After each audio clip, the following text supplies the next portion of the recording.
Hello friends, இந்த முறை நம்ம மிஸ் பண்ணிடவே கூடாது. கடந்த முறை கூட்டணியில் நம்மளை யாருமே மதிக்கலை. இந்த முறை கண்டிப்பாக 40 தொகுதி நம்ம கேட்டு வாங்கியே ஆகணும் அப்படிங்கிற மாதிரி பிரேமலதா விஜயகாந்த் கிட்ட நிர்வாகிகள் பார்த்திங்கன்னா அதிரடியான ஒரு முடிவை தெரிவிச்சிருக்காங்க. அதை பற்றியும் அதே மாதிரி முக ஸ்டாலின் பார்த்திங்கன்னா பழம்பெரும் நடிகையான 90 வயசு இருக்கக்கூடிய ராஜன் அவங்கள அவங்களுடைய ஆசையை நிறைவேற்றிருக்காரு அப்படின்னு தான் சொல்லணும்.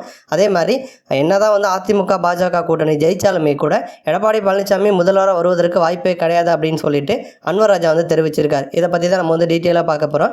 இந்த முறை தேர்தல் களம் அப்படிங்கிறது நிறையவே புதுசாக இருக்க போகுது. ஏன்னா ஒரு சைடு திமுக கூட்டணியோடு வரப்போகிறாங்க, இன்னொரு சைடு அதிமுக பாஜக திரும்ப கூட்டணி அமைச்சிருக்காங்க.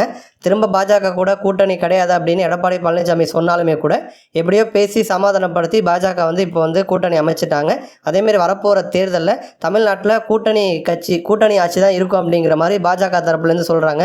அதில் முக்கியமான ஒரு விஷயம் என்ன அப்படின்னா, பாஜக சைட்லேருந்து அதிமுகலேருந்து ஒருத்தர் முதல்வராக வருவார் அப்படின்னு சொல்கிறாங்களே தவிர இபிஎஸ் பேரை குறிப்பிட்டு சொல்லலை. அதனால் உள்ளுக்குள்ளே பிரச்சனைகள் இருந்தாலும் வெளியில் ஓரளவுக்கு அதிமுக பாஜக உறவு சுமூகமாக போயிட்டுருக்கு.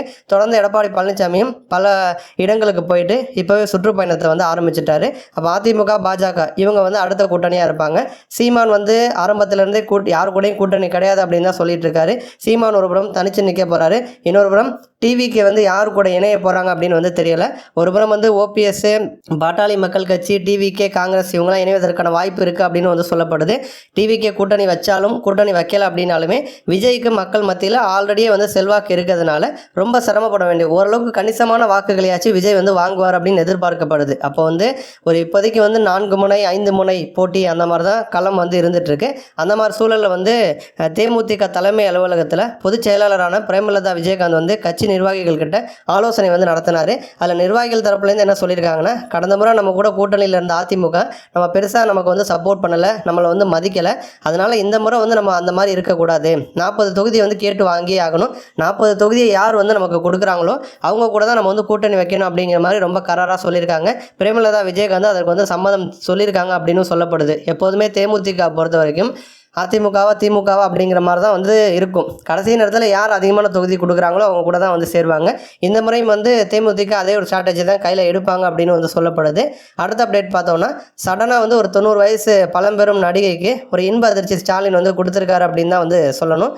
தமிழகத்தை சேர்ந்த பழம்பெரும் நடிகையான திருமதி எம்.என். ராஜன் இவங்க அவங்களுடைய 90வது பிறந்த நாளை கொண்டாடினாங்க. அப்போ நாளிதழுக்கு ஒரு பேட்டி அளித்தாங்க. அந்த பேட்டியில் பார்த்தீங்கன்னா ஸ்டாலினை சந்திக்கிறதுக்கு விருப்பம் அப்படிங்கிற மாதிரி சொல்லியிருந்தாங்க. அந்த வகையில் இவங்க சொன்னது ஸ்டாலின் காதுக்கும் போயிருக்கு. உடனே பார்த்தீங்கன்னா அடையாறில் இருக்கக்கூடிய பழம்பெரும் நடிகையான ராஜன் அவங்களுடைய இல்லத்துக்கு ஸ்டாலின் அவரே நேரில் போயிட்டு வாழ்த்து தெரிவிச்சிருக்காரு.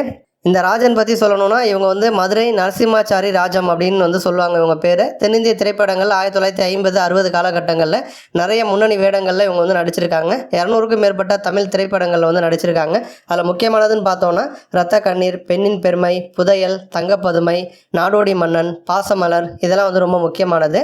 அந்த வகையில் ஸ்டாலினோட இந்த திடீர் விசிட் அப்படிங்கிறது இந்த பழம்பெரும் நடிகையை கண்டிப்பாக ஒரு இன்ப அதிர்ச்சிக்கு உள்ளாக்கியிருக்கும் அப்படின்னு சொல்லலாம். ஃபைனல் அப்டேட் பார்த்தோன்னா, அன்வர் ராஜா இவர் அதிமுகவில் இருந்தவர் தான். அதிமுகவில் அமைப்பு செயலாளராக இருந்தவர், அதேமாதிரி முன்னாள் எம்பியாக இருந்தவர். ஆரம்பத்திலிருந்தே அதிமுக பாஜக கூட்டணிக்கு இவர் எதிர்ப்பு தெரிவிச்சுட்டு தான் வந்துட்டுருக்காரு. ராமநாதபுரத்தை சேர்ந்த அன்வர் ராஜா அதிமுக ஆட்சியில் தொழிலாளர் நலத்துறை அமைச்சராக இருந்திருக்காரு. பாஜக கூட அதிமுக கூட்டணி வச்ச சமயத்தில் தொடர்ந்து விமர்சனம் பண்ணார். சிஏஏ சட்ட திருத்தத்துக்கு அதிமுக ஆதரவு அளித்த போதும் இவர் நாடாளுமன்றத்தில் அதில் எதிர்த்து பேசினார். அண்மையில் பார்த்தீங்கன்னா இவர் அதிமுகலேருந்து விலகி திமுகவில் போயிட்டு இணைஞ்சார். அந்த மாதிரி சூழலில் இப்போ செய்தியாளர்கள் சந்திச்சிருக்காரு. அதில் 2026 தேர்தல் பற்றி இவர் என்ன சொல்லியிருக்காருன்னா, அதிமுக பாஜக திரும்ப கூட்டணி வச்சுருக்காங்க. அந்த திரும்ப இந்த கூட்டணி ஆட்சி ஜெயிச்சா கூட இபிஎஸ் முதல்வராக வருவதற்கு வாய்ப்பே கிடையாது. செங்கோட்டையன் அப்படி இல்லைனா வேலுமணி இவங்க 2 பேரில் யாராச்சும் ஒருத்தவங்கள தான் முதல்வராக நியமிப்பாங்க. ஏன்னா பாஜக கூட்டணியில் இருக்காங்க அப்படின்னா அவங்க சொல்கிற எல்லாத்துக்கும் சம்மதம் தெரிவிக்கக்கூடிய ஒருத்தர் தான் முதல்வராக அவங்க செலக்ட் பண்ணுவாங்க. அந்த வகையில் எடப்பாடி பழனிசாமி முதல்வராக வருவதற்கான வாய்ப்பு கொஞ்சம் கூட கிடையாது அப்படிங்கிற மாதிரி அன்வர் ராஜா தெரிவிச்சிருக்காரு. நன்றி.